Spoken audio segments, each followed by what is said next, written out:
In front of me is Xiaomi 14 Ultra, and today I would like to show you how you can select and delete multiple photos at once. Begin by opening Gallery app and selecting photos or albums at the bottom. Either way, after locating all of your pictures that you wish to delete, hold the chosen one and click on Select All at the top right corner.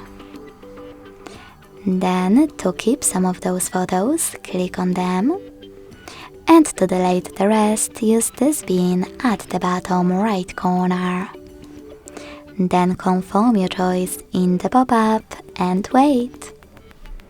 As you can see, after that, all of my selected photos were successfully deleted. Thanks so much for watching. If you enjoyed this video, leave a like, comment and subscribe. Bye!